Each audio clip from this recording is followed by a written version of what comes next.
Viewers, patrons, welcome back to the Kurt Winters YouTube channel, where we talk about cars and all that implies. Now, I've been a big fan of the Hummer really since the 80s when I saw them rolling around in the military form. So I've always really liked the Hummer design.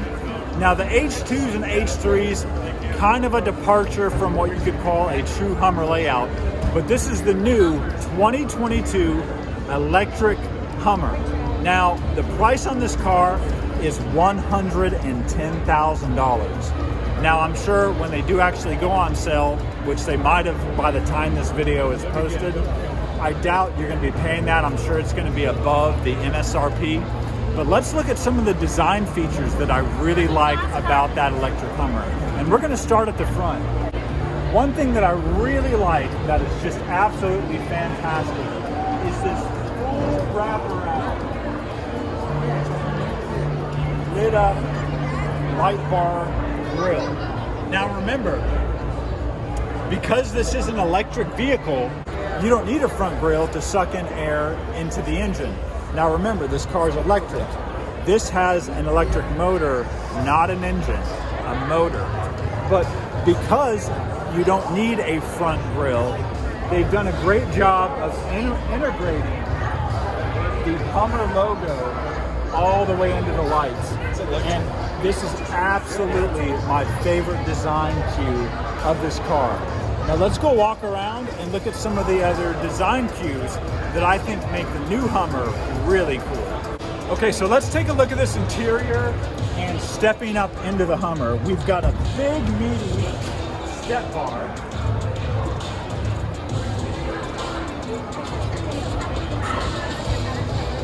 And plenty of room, although we've got the top off of this one, so it does pass the cowboy head test. It does pass the cowboy head tap. It does pass the cowboy head tap. Forget it. Now, the interior is very, very Spartan. There's not a lot going on here to kind of break up the car.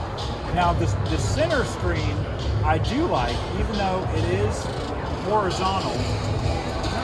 I like the display layout. And again, comparing it to the benchmark, which is going to be the Tesla display, this screen is bigger than a lot of the other new cars that we've been looking today at the auto show.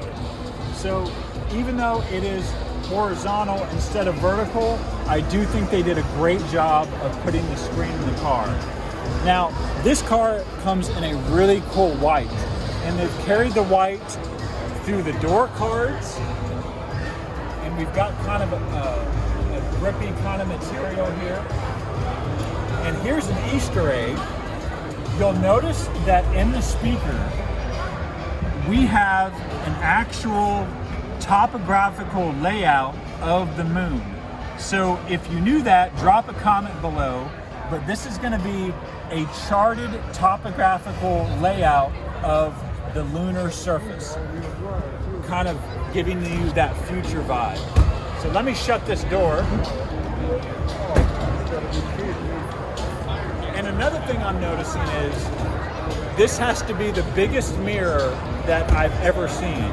Now, if I liked looking at myself, this would definitely be the way to go, but I usually don't. But this is a huge mirror. In a lot of new cars today, because they're integrating backup cameras and side cameras and front cameras, they really kind of cheap out on the mirrors. But for this car, they didn't. You've got a giant mirror. I can look on both sides and see completely what's going on. Now, when it comes to the interior, again, I don't feel claustrophobic or cramped. One thing that I like here is we've got a classic oh shit handle.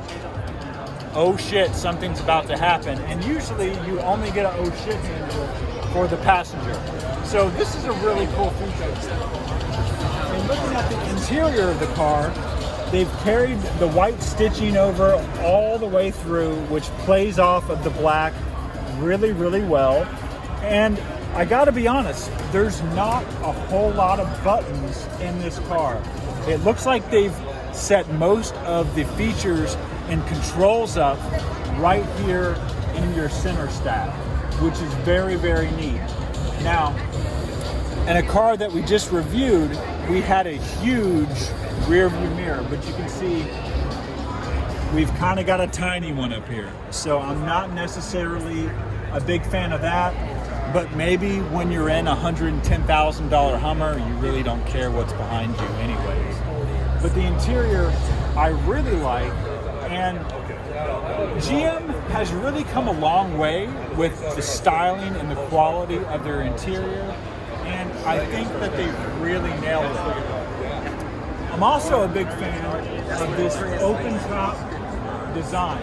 I actually prefer this better than the Jeep Wrangler design. I can see that this has an actual lock-in hardtop, and that's very, very cool. We do want to check this out. This may be the smallest vanity mirror I've ever seen. The vanity mirror is almost bigger than the rear view mirror. Now let's go around to the back of this Hummer and look at some of the other design cues that I think GMC really nailed with this. Okay, now this is so cool. As cars get more and more advanced, and as you're out there on the trails rolling around, you want to get your tunes bumping, right? To attract those ladies over. Now check this out. This car actually has an audio system by Kicker built into the back of the car, along with a tailgate. And these are really popular for grabbing when you step up into the cars. Because let's face it, people who are in a different tax bracket than me and baby boomers are going to be some of the first people to buy this car. So when you're hopping up in the back, you can grab this to help you get up into the car. I'm also a big fan of the tail lights. I like this kind of stand up. It's almost reminiscent of Cadillac as far as these vertical standing rectangular tail lights. I think that's a great feature. Now, let's figure out, what is this thing? Is this where you put the gas, or is this where you put the electricity? Aha! So, remember, you don't want to take this car to the gas pump and stick your nozzle in here. You have a full charging port. And what's really going to be interesting is as more and more of these cars get on the road, I want to see what the range is on these new Hummers. If you know what the range is, go ahead and drop a comment below, because right now that's really the big deal with electric vehicles. Especially if you're towing something, you lose that range. But again, very, very cool design. And I'm noticing you've got these giant 80 off-road tires. And let's count these lugs. 1, 2, 3, 4, 5, 6, 7, 8. We've got a full 8-lug wheel. So that is a massive, massive wheel that you've got going on here. And the last design feature that really stuck out to me is our third brake lights. We've got 3 individual red LED lights that are illuminating the back of the car that just really keep the roof line very, very flush. And let's be honest, even for this being a brand new 2022 car, it's still very curvy. There's not a lot of sharp lines. We've got these fender flares that feed right into the body, which again, as I was saying, the white and black play off really, really well together. And overall, I think GMC has really nailed this car. Now, I'm not for sure what the competitor for this is going to be. I know we have the new Rivian. I know we have the new Ford Lightning. But comparatively, we don't have a fully electric Jeep, and we really don't have a fully electric true off-road vehicle. So again, I think GMC really nailed it with this particular car. Now, if you like GMCs and you like Hummers and you like the content of this channel, go ahead and click subscribe and hit that notification bell, and that way you can be alerted to the newest uploads of this channel. And I want to thank you for watching. If it wasn't for viewers like you, I wouldn't be able to make these awesome videos. Thank you so much. Now let's go around and look at some more cars.